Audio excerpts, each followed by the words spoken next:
starting a new day with new energy. So hello everyone, welcome back again to my channel. So this is me Nikita as usual. So today I reached library at 10:20 a.m. That's quite late, I know, but due to some reasons I reached at 10:20 a.m.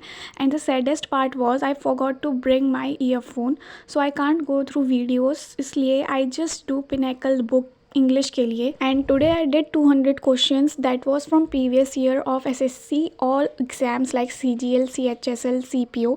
So I did that. So as always I prefer black book for vocab and English Pinnacle book for solving the previous year paper, and there are lot of strategies telling ki how to tackle with English, how to solve the paper of English.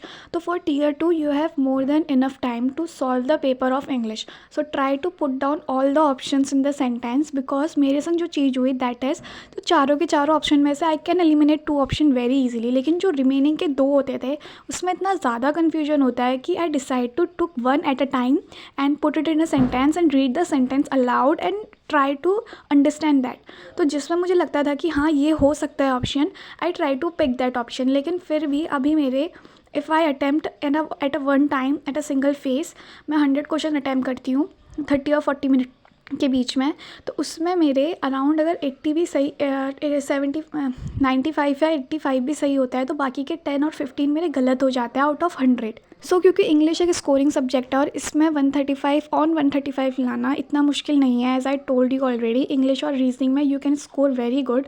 तो अगर तुम लोग इसमें lag कर जाओगे that will make your score go very down.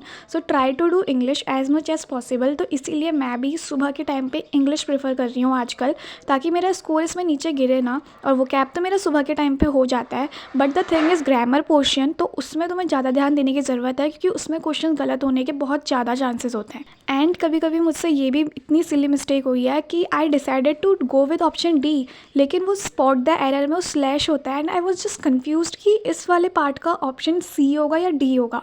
तो उस चीज़ में भी तुम लोग काफ़ी ज़्यादा ध्यान दे सकते हो क्योंकि यही छोटी छोटी चीज़ें होती हैं जो एग्ज़ाम के टाइम पे बहुत ज़्यादा कन्फ्यूजन क्रिएट करती हैं. Then I decided to do a test of spot the error. तो ये सेक्शनल टेस्ट देने का मेरा यही मोटिव था कि जो मैंने अपनी तरफ से क्वेश्चंस किए हुए थे अब मैं देना चाहती हूँ कंप्यूटर स्क्रीन में. एंड क्योंकि कंप्यूटर स्क्रीन में और नोटबुक में देने में काफ़ी ज़्यादा डिफरेंस आ जाता है जस्ट बिकॉज मेरी आइज़ बहुत ज़्यादा पेन करने लगती है looking at a computer for a long time. तो इसलिए I decided to do at computer screen and also कि एक ऐसी फीलिंग आ जाएगी कि कैसा क्वेश्चन आता है. This is just the module test from text book. मैं उससे प्रेफर करती हूँ ज़्यादातर test because I have bought the subscription of that. But the thing I notice that कि जो ये मॉड्यूल के टेस्ट हैं ये काफ़ी ज़्यादा ईजी आ रहे हैं. पता नहीं क्यों मुझे ही ऐसा लग रहा है, या फिर अगर तुम लोग ट्राई करोगे तो जस्ट टेल मी दैट. क्योंकि मैंने जब रीजनिंग का दिया था तब मेरे 30 ऑन 30 आए थे and this is my English score that is 26 on 30. और सिर्फ 2 मेरी सिली मिस्टेक हुई थी, इतनी गंदी silly mistake that I can't even tell you. उसके बाद I decided to do maths के प्रीवियस ईयर क्वेश्चन पेपर.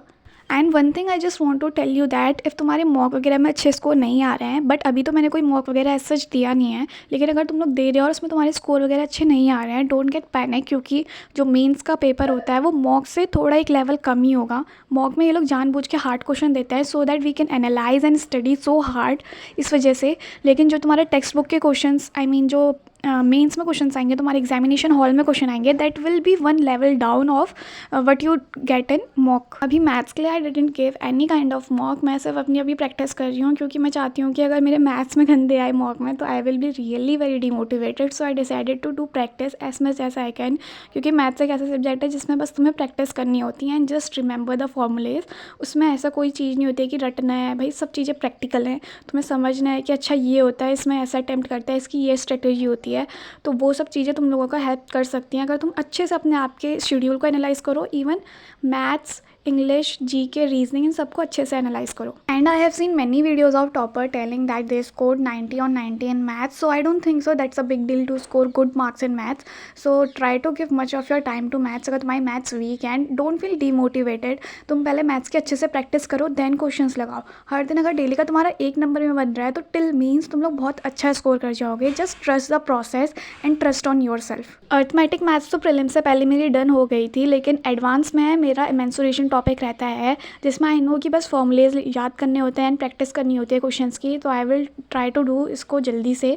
क्योंकि अगर मान के भी चले कि ज़्यादातर एनालिसिस या फिर सब चीज़ों को देख के तो मेंस का एग्ज़ाम जहाँ तक है कि अब जैन में ही होगा, क्योंकि दिसंबर तो पूरा कवर्ड है एनटीपीसी से। तो now it's around 6:30 and I decided to make a schedule of a month so that I can completely rely on it and make the month more effective. तो अब क्योंकि नया मंथ आने वाला है लाइक नवंबर, एंड अक्टूबर के last के दिन तो दिवाली की प्रिपरेशन एंड ऑल घर की साफ सफाई में चले जाएंगे, that is very obvious. So I decided to make my schedule from 1st of November so that I can see and make the changes accordingly. Since it's been so long sitting me on a same desk and chair, so my neck and my backbone was completely paining.